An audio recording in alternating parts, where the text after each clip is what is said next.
Hello बच्चों बच्चों lecture number 4 में आपका फिर से स्वागत है मैथमेटिक्स के।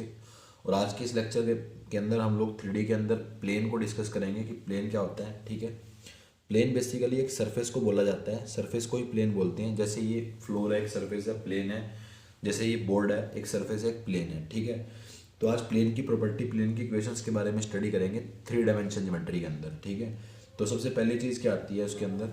सबसे पहली चीज़ आती है बच्चे कि कोई भी प्लेन जो होता है ना, कोई भी प्लेन मान लो बना हुआ है, तो प्लेन के जो बिल्कुल परपेंडिकुलर वेक्टर होता है उसको बोलते हैं N cap, normal vector to the plane. क्या बोलते हैं? एन कैप बोलते हैं। एन कैप का मतलब है बच्चों normal vector, normal vector to the plane. बच्चे जो काम लाइन के लिए ना बी वेक्टर करता है, डायरेक्शन वेक्टर, लाइन का डायरेक्शन वेक्टर होता है बी वेक्टर। ठीक है, और प्लेन के लिए वही काम नॉर्मल वेक्टर करता है। ठीक है, नॉर्मल वेक्टर उसका डायरेक्शन वेक्टर होता है, उसकी डायरेक्शन बताता है कि प्लेन कहाँ ऐसे रखा हुआ है, ऐसे रखा हुआ है, ऐसे रखा हुआ है, जो नॉर्मल बताता है। ठीक है, नॉर्मल का प्लेन के साथ एंगल होता है 90 डिग्री। सारे कंसेप्ट अच्छे से कंप्लीट करते रहना। तो बच्चों इसके बाद ना सबसे पहले हम इसकी इक्वेशन को लिखने के कई सारे तरीके होते हैं। इक्वेशन ऑफ प्लेन को लिखने के बहुत सारे तरीके होते हैं। तो सबसे पहला तरीका पढ़ते हैं इक्वेशन ऑफ प्लेन का। प्लेन की इक्वेशन लिखने का सबसे पहला तरीका पढ़ते हैं। कई सारे तरीके हैं, 5-6 तरीके हैं, तो सारे अच्छे से करने हैं आपने। जैसे लाइन की इक्वेशन लिखने के सिर्फ 2 तरीके थे, अगर आपने लेक्चर सुने हैं ध्यान से। प्लेन की इक्वेशन लिखने के बच्चों कई तरीके हैं, 4-5 तरीके हैं, तो ध्यान से समझने हैं पूरे के पूरे, हर तरीका ध्यान से समझना है। क्वेश्चन करते रहेंगे, तरीके बताता रहूँगा आपको। तो सबसे पहला तरीका है, अगर आपको ना प्लेन के ऊपर नॉर्मल वेक्टर गिवन है, नॉर्मल वेक्टर गिवन है, मान लो आपको ये 3D प्लेन है, यहाँ पे प्लेन बना हुआ है 3D, ये एक्स वाई और ये जेड है, ये प्लेन बना हुआ है। मान लो अगर आपको प्लेन का ओरिजिन से परपेंडिकुलर डिस्टेंस पता है, परपेंडिकुलर डिस्टेंस पता है प्लेन का ओरिजिन से, ये डिस्टेंस डी के बराबर है मान लेते हैं। ठीक है, और आपको साथ में एन कैप भी पता है, प्लेन के ऊपर नॉर्मल वेक्टर का भी पता है। ठीक है, तो प्लेन की इक्वेशन होती है R dot N cap is equal to D. क्या होती है? R dot N cap is equal to D, जहाँ पे डी आपका डिस्टेंस फ्रॉम ओरिजिन है, एन कैप आपका normal unit vector to the plane है। जहाँ पे एन कैप क्या है? Normal unit vector to plane, और डी क्या है? Distance from origin, distance from origin to plane. Clear? बात इसके बाद आती है बच्चों कि ये तो इसकी वेक्टर इक्वेशन है। कैसी इक्वेशन है? Vector equation. अब बात आती है कार्टेशियन की। तो कार्टेशियन इक्वेशन लिखने के लिए ना एन कैप जो है उसको हमने, देखो एन कैप एक यूनिट वेक्टर है, यूनिट वेक्टर के कंपोनेंट को बोलते हैं बच्चों डायरेक्शन कोसाइन, और डायरेक्शन कोसाइन को लिखते हैं एल एम एन के साथ। इसके कंपोनेंट एक्स वाई जेड है, ऐसे X I cap, Y J cap, Z K cap. इसके component L I L M N है। ठीक है, एल एम और एन है, इज इक्वल टू डी। तो यहाँ से इसको सिंप्लीफाई करोगे तो ये आ जाएगा L X M Y N Z is equal to 1। तो ये इसकी कार्टेशियन इक्वेशन आ गई, जहाँ पे एल एम एन क्या है? वो नॉर्मल यूनिट वेक्टर के आपके डायरेक्शन कोसाइंस हैं। क्या है? Direction cosine of the normal unit vector. और डी आपका क्या है? डी आपका डिस्टेंस फ्रॉम ओरिजिन है। बात समझ में आ रही है? अगर आपको डायरेक्शन कोसाइन बोल रहे ये इक्वेशन देके, तो एल एम एन आपके डायरेक्शन कोसाइन है। यहाँ पे लिख भी देता हूँ, एल एम एन क्या है? डायरेक्शन कोसाइन है। क्या है? Direction cosines. और डी क्या है? डिस्टेंस फ्रॉम ओरिजिन है, वो पहले ही आपको दे रखा है। ठीक है, क्लियर? तो उम्मीद है ये चीज़ आपको क्लियर होगी है। एल एम एन आपके डायरेक्शन कोसाइन है, ये आपकी वेक्टर इक्वेशन है। अगर आपको नॉर्मल वेक्टर का पता हो, नॉर्मल यूनिट वेक्टर का पता हो प्लेन के ऊपर, डिस्टेंस फ्रॉम ओरिजिन का पता हो, तो आप इस तरीके से इक्वेशन ऑफ प्लेन लिख सकते हो। इसी को कार्टेशियन फॉर्म में इस तरीके से लिखते हैं, एल एम एन आपके डायरेक्शन कोसाइन है नॉर्मल यूनिट वेक्टर के, और डी आपका डिस्टेंस फ्रॉम ओरिजिन है। क्लियर बच्चों? तो ये पहली फॉर्म थी इक्वेशन ऑफ प्लेन लिखने की। तो उम्मीद है ये समझ में आ गई आपको। इसके बाद बच्चों जो सेकंड फॉर्म है ना, वो भी मैं आपको अभी डिस्कस करा देता हूँ, कुछ थोड़े बहुत कंसेप्ट करा के फिर क्वेश्चन स्टार्ट कराऊंगा 2 फॉर्म लिखवाने के बाद। सेकंड फॉर्म भी इससे बिल्कुल मिलती जुलती है। क्या मिलता जुलता है उसके अंदर इससे?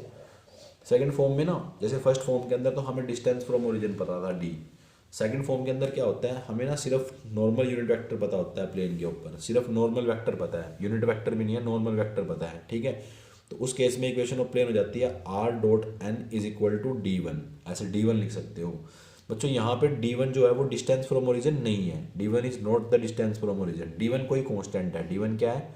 कॉन्स्टेंट है। क्लियर है बात? d1 एक कांस्टेंट है, इसको डिस्टेंस फ्रॉम ओरिजिन बनाने के लिए मुझे क्या करना पड़ेगा, यहाँ पे कैप बनाना पड़ेगा, एन कैप बनाना पड़ेगा। तो ये दूसरी इक्वेशन है जिसमें आपको सिर्फ नॉर्मल वेक्टर का पता है। बच्चों अगर इसको d1 को डिस्टेंस फ्रॉम ओरिजिन बनाना है तो आपको क्या करना पड़ेगा, पहले इसकी वेक्टर फॉर्म की कार्टेशियन फॉर्म लिख देते हैं। जो एन वेक्टर है उसके कंपोनेंट को क्या बोलेंगे, क्योंकि एन अब की बार एक यूनिट वेक्टर नहीं है तो उसके कंपोनेंट को बोलेंगे ए बी सी, यानी सिर्फ डायरेक्शन रेशो बोलेंगे। तो इसकी कार्टेशियन आ जाएगी a x plus b y plus c z is equal to d1। तो ये इसकी कार्टेशियन फॉर्म हुई है। ये तो इक्वेशन लिखने का तरीका हो गया।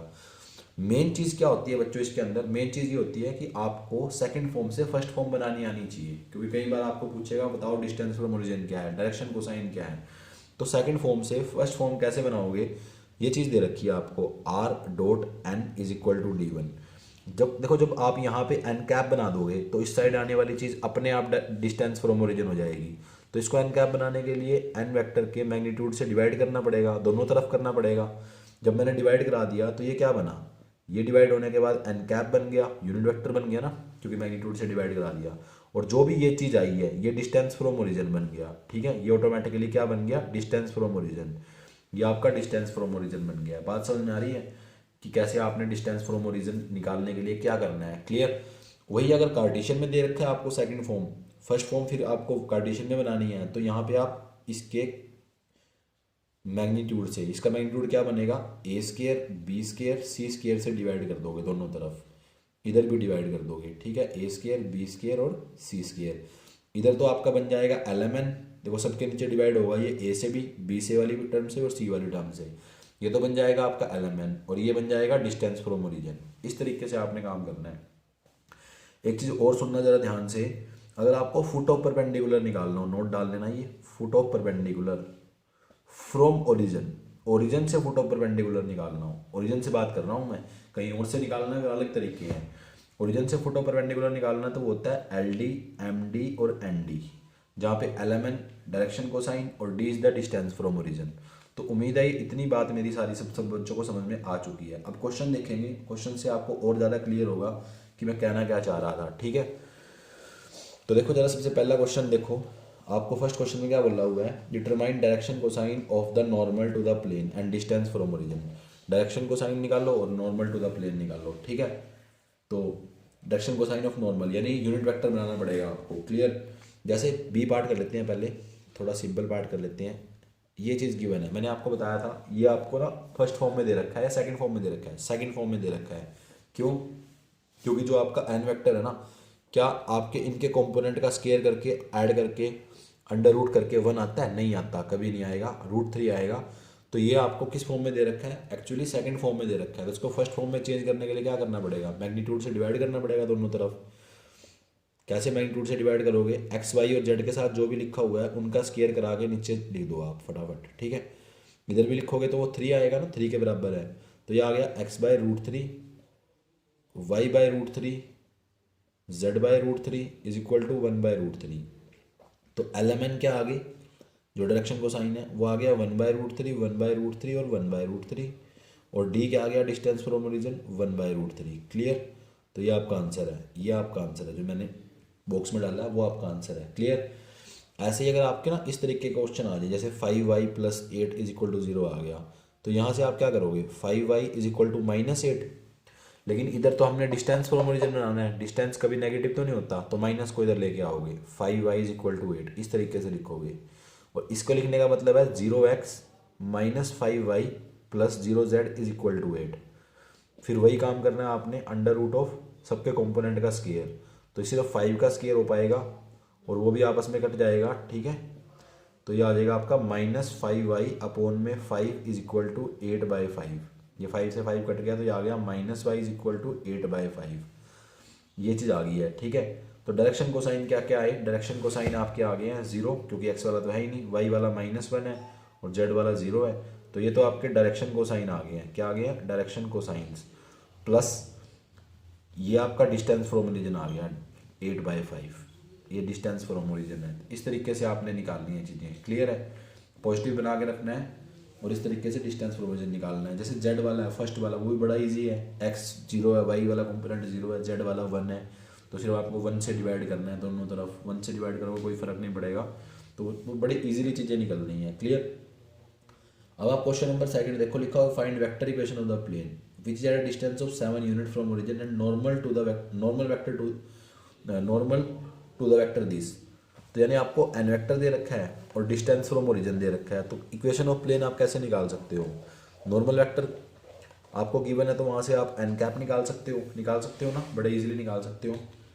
कहने का मतलब क्वेश्चन नंबर सेकंड में आपको एक तो एन वेक्टर गिवन है और एक आपको क्या गिवन है, डिस्टेंस फ्रॉम ओरिजिन गिवन है। तो फॉर्मूला होता है R dot N cap is equal to D, लेकिन एन कैप तो है नहीं, तो एन कैप आप निकाल सकते हो, जो है नहीं है तो एन कैप आप बड़े इजीली निकाल सकते हो। क्लियर? तो ये 3 का स्क्वायर 9, 5 का स्क्वायर 25, 6 का स्क्वायर 36, तो ये एन कैप निकल गया आपका।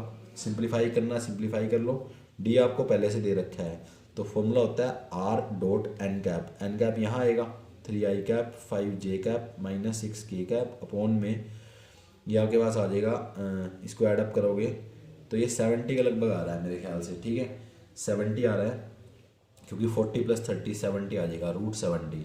डिस्टेंस फ्रॉम ओरिजिन यहाँ पे दे ही रखा था, तो ये आपका आंसर है, ये आपकी इक्वेशन ऑफ प्लेन है, this is equation of plane. Clear? Plane की इक्वेशन ये बनेगी आपकी, ठीक है। उसके बाद आपको find the cartesian equation of following plane, cartesian equation निकालनी है फॉलोइंग प्लेन से। तो एक से निकाल कर दिखा देता हूँ, आर वेक्टर गिवन है, उसका डॉट प्रोडक्ट आई जे और के साथ कितना गिवन है, 2 के बराबर गिवन है, ठीक है। आई जे और के साथ उसका डॉट प्रोडक्ट 2 के बराबर गिवन है। तो आर का मतलब होता है एक्स वाई जेड, एक्स का 1 से मल्टीप्लाई करोगे तो एक्स ही आएगा, फिर वाई आ जाएगा, वाई को जे वाले कॉम्पोनेंट से मल्टीप्लाई करोगे, जेड को के वाले से करोगे तो minus Z is equal to 2 आ गया। तो ये कार्टेशियन फॉर्म हो गई है, इस तरीके से कार्टेशियन फॉर्म बना सकते हो, ठीक है। और वेक्टर फॉर्म बनानी हो तो एक्स वाई जेड को अलग लिख दो, जो बाकी साथ में लिखे हुए हैं उनको आई जे के साथ लगा के लिख दो। क्लियर? वेक्टर और कार्टेशियन एक बिल्कुल ईजी है, कोई खास मुश्किल नहीं है वेक्टर और कार्टेशियन फॉर्म बनानी।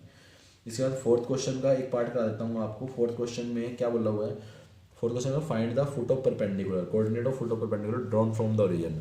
तो मैंने बताया था फुट ऑफ परपेंडिकुलर होते हैं एल डी एम डी और एन डी। क्या होती हैं? L D M D N D. तो फुट ऑफ परपेंडिकुलर कैसे निकालोगे? फुट ऑफ परपेंडिकुलर निकालने का बड़ा सिंपल तरीका है। तो सबसे पहले आपने क्या काम करना है, जैसे ये क्वेश्चन है आपका 2x 3y + 4z is equal to 12, लिखो पहले इसको, फिर इसको दोनों तरफ डिवाइड करा दो। किससे डिवाइड कराओगे? मैग्नीट्यूड से। 2 का स्क्वायर 4, 3 का स्क्वायर 9, 4 का square 16 is equal to 12 upon में एडअप करोगे तो √29। क्लियर? तो आपका आ गया 2 अपॉन में √29x, 3 अपॉन में √29y और 4 अपॉन में √29z। क्लियर? 12 अपॉन में √29। तो L, M और N वो कितने कितने आ गए हैं? 2/√29, 3/√29 और 4/√29। और D कितना आ गया है? 12 अपॉन में √29। क्लियर? तो मल्टीप्लाई करा दो, एल डी निकाल दो, एम डी निकाल दो, एन डी निकाल दो, वो आपका फुट ऑफ परपेंडिकुलर हो जाएगा। क्लियर? ये आपका फुट ऑफ परपेंडिकुलर हो जाएगा। बहुत ही सिंपल है, बड़ा ही आसान है। तो उम्मीद है आपको ये सारी बातें समझ में आ गई हैं। अच्छा, अब आपको करना क्या है बच्चे, यहाँ पे मल्टीप्लाई करा देना बस, सिंपल मल्टीप्लाई कराओगे तो ये 24 अपॉन में 29, ये आपका फर्स्ट कोऑर्डिनेट आ गया, 36 अपॉन में 29 सेकंड कोऑर्डिनेट, 48 अपॉन में 29 थर्ड कोऑर्डिनेट। तो ये आपका आंसर है।